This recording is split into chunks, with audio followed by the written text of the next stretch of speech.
Hi there, welcome to my channel where I take you on tours of tiny and unique homes and showcase stories of people living alternatively.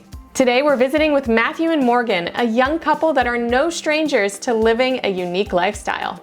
They're going to talk about their experience living at sea, overlanding in the Australian backcountry, and why they decided to upsize to a self-converted school bus turned tiny home that allows more space to raise their daughter. But before we jump right in, if you like videos like this where we showcase stories of people living unique lives, make sure that you subscribe and hit that notification bell so that you know every single time we publish a new episode. Will you join me? Will you roll? Make this house our tiny home.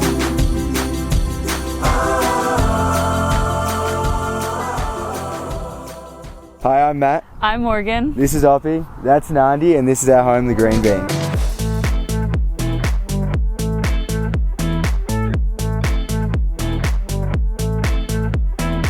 I moved to Australia about 7 years ago, and I lived there for 6 years. I was starting off doing my bachelor's, and then I eventually did my master's there as well.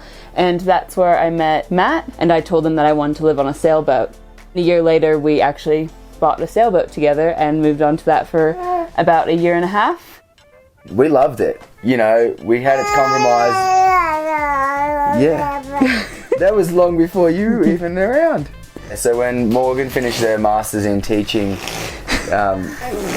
we moved to far north Queensland in Australia, and because we were going to be in a remote area, we decided to build an overlanding vehicle. We had the back set up with cupboards and bookshelves and a little slide-out kitchen.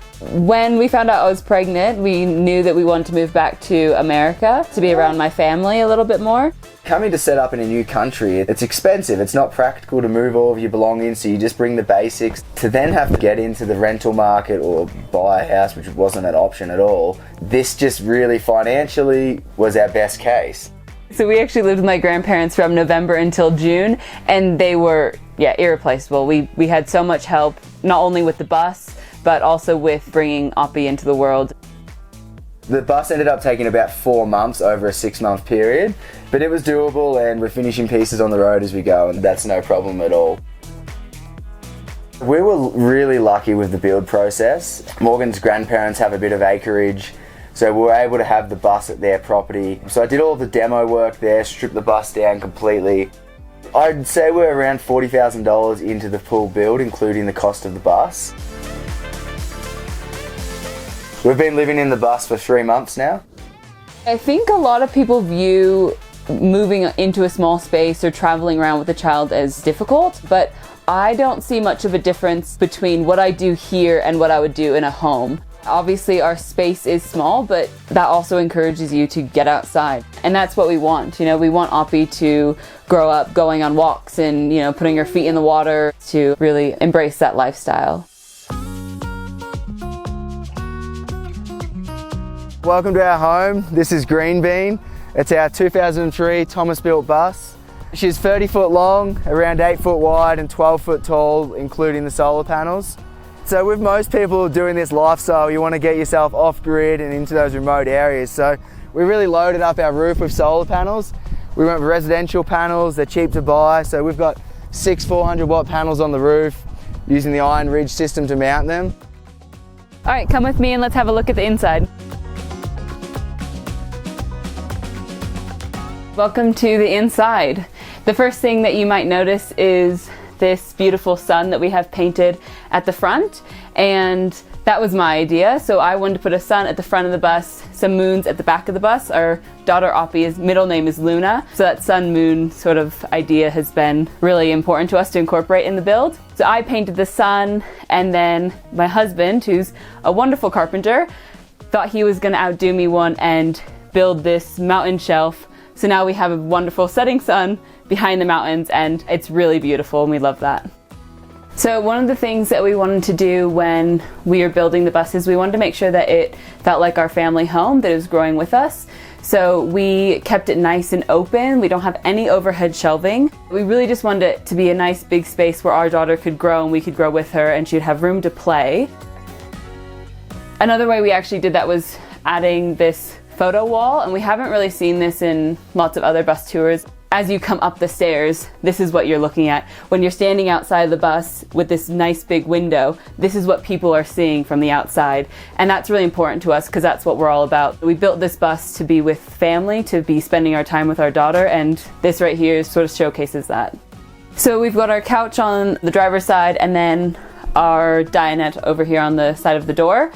And we've done this because we wanted to keep the doorway nice and open. So we have sort of like this walkway coming down through the bus. And this actually pulls out into a double bed, and still when you pull it out, you still have this little walkway through here. Not so much with the high chair on, but when the high chair's off, we can still get through here nice and easily. So this is for our guests to sleep on, and so far we've had my mom stay with us, my dad stay with us, and one of my sisters as well. It's really important that Oppie is rearward facing for at least the first year of her life, and the car seat actually clips in here, so we take this cushion off and then her car seat gets put into this seat and she can be rearward facing, and then I can sit over there on the couch. We can still see each other and I can sort of entertain her while we're on the road. That's worked really well for us. That way she can be as safe as possible in her car seat. One of the things that we really love about the bus is our upholstery and our curtains. My aunt is a beautiful seamstress, so she actually sewed these all up for us. And we were very, very lucky to have her do that. And then she also did all of the curtains. And these actually, we have just clipped up and then they roll down. We love that because sometimes when you have curtains that go to the side and you have small windows, you push them to the side and they take up half your window space, the curtains do. So that sort of keeps them up and out of the way, and we can get as much natural lighting in here as possible. Let's move on to the kitchen. All right, so now we are in our kitchen area, and as you can see, like I said before, there's no overhead shelving, so all of our food and storage goes into our drawers, which we are so happy that we did for a few reasons, but the biggest one being it keeps it nice and open. The second one is that because Oppie's car seat is there, things move. Things fall out of cupboards sometimes. Sometimes the fridge opens up. We don't want that falling on Oppie, so super happy that we just decided to forget about the overhead shelves and keep it nice and open in here. This is one of my favorite features of the bus. So Matt actually did inlaid shelves, so behind this wall is our bathroom, and he built the shelf into the wall. So this is our wine rack. It looks beautiful, and then I just went ahead and painted it purple to give things a nice bit of touch of color. We went ahead and went with a big, nice farmhouse sort of style sink, and love this. It doesn't have a divider, but that doesn't really matter too much to us, but it's big enough for Oppie to even have a bath in. So yeah, really, really love that feature. And then we got these live edge bench tops out of my grandpa's warehouse. So they were just sitting there, not being used, and we asked him if we could use them. Matt got them planed, and then we just went ahead and inserted them in our kitchen, and we really love the look of them. And then on this side, we have our little stovetop. So it's 3-burner with a little oven, and that's plenty for us. I've always wanted a green kitchen, don't know why, but I have. So I went with this like sort of off, it's like a greeny blue sort of color. I thought I would want it a lot lighter, but I'm actually so stoked with this color. My dad told me, you're not gonna like that because Oppie's gonna put her handprints on it, but you know what? I don't care, the bus is lived in. We live in it, there are handprints on it. I don't care, it looks beautiful, and we really, really love the color that we went with. We just went ahead and went with pine tongue and groove for the ceiling. Really love that, gives the bus a bit of texture. And then on the floor, we went with just a laminate sort of flooring, and we did a dark color to sort of contrast all the light timber that we have in here. And then if you follow me, we'll finish off the kitchen with our fridge. It's about 11 cubic feet, which lasts us probably around 1 to 2 weeks, but we really haven't found it necessary to try and push it any further than that. We've just had access to food wherever we've gone. On this side, we have our bathroom. So this was sort of my pride and joy during the bus build. I was only like 3 months postpartum, but we were on a really big deadline to get this thing done. So I said to Matt, I'll take the bathroom over and I will do this while you finish everything else. First of all, the door is also out of my grandpa's warehouse. Thanks, Grandpa. I went ahead and painted that purple as well. Love that. It's a big, thick wood door. I grouted the floor, laid the tile. We used a micro cement for the walls. So we went ahead and went with a composting toilet, and we got an air head. Love the composting toilet because we don't have to deal with a black tank. However, we do have to empty the liquids component every 1 to 2 days. You might think the solids part is the gross part to work with. It's not. We have to empty the solids probably every 10 days to 2 weeks, so that's not too bad. This is actually one of my favorite features of the bus as well. It's our little wall where we track our height. I remember having one as a kid, but we've got Oppies down here from July and September. She's grown about that much. It's just a really nice feature that we can still have in a bus while living in like a small space where we can sort of have a nice little family wall here. All right, and then we're gonna move on to the back of the bus. So this is another inlaid shelf that Matt has done that holds most of our toiletries. And then we have a round mirror to sort of accent that. Really love that. Again, went with a splash of color to sort of brighten it up back here. Next to that shelf, we've got Oppie's little bed. So obviously, being heavily pregnant during the bus build, we knew that we needed to have a bed for our daughter. Eventually, we'll probably put some sort of wall here to really give her her own space, but we do co-sleep now, so she starts in her bed, crawls across my face to get to me, and then we all sleep in the same bed. And then Matt has made this nice little sort of side for her, and this actually folds down so we can get her in and out very easily. Then down here, this is a little feature that we added for Oppie, not that she's using them yet, but they're actually rock climbing handles. So as she gets older, ideally she'll be able to climb herself into her own bed. But that's just a bit of fun that we thought we could add. Because we are in a small space, we don't have room for a play structure or a slide, but we can give her a little bit of enjoyment with crawling into her bed. So we're here at the very back of the bus and we have our bed. It's queen size bed, big enough for Matt and I and Oppie most times. Putting it at the very back makes for a lot of space underneath for a little garage, which Matt absolutely loves.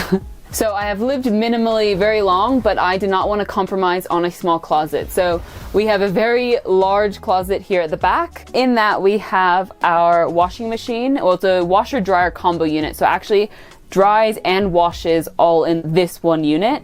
Really essential for Oppie because she uses reusable diapers. So we have to wash those every, say, 3 to 5 days. We were sort of on the fence between getting it, not getting it. So happy that we went with it because we would have to be stopping at a laundromat so often if we didn't have that. So we've got more storage on this side of the closet, and then one of the features that I really love about this is this mirror here. It's actually the original rear view mirror from the front of the bus.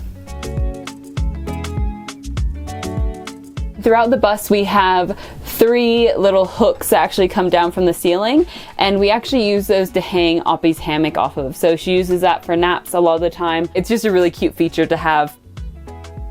And then down here, so we actually raised the floor 8 inches, and that gives us quite a bit of storage space in the bottom. This is Matt's second garage because apparently he needs 2. He keeps all of his hand tools in that space, and then underneath all of these drawers is actually another 8 inches of space that we can keep stuff, and same with the closet. So it really gives us that much more storage in the back here.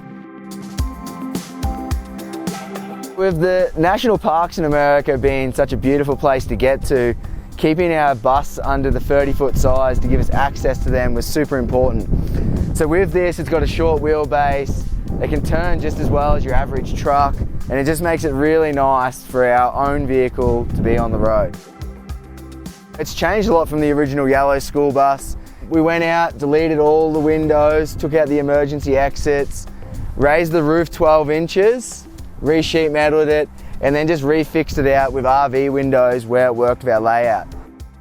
Another little thing on this side is we opted to keep the original door. I know it's something that's debated by different people, but you get a school bus because you love the look of them. So we just joined the door in the middle, pretty standard, extended it out, and then just residential hardware. You can get it everywhere, it looks good, and it functions.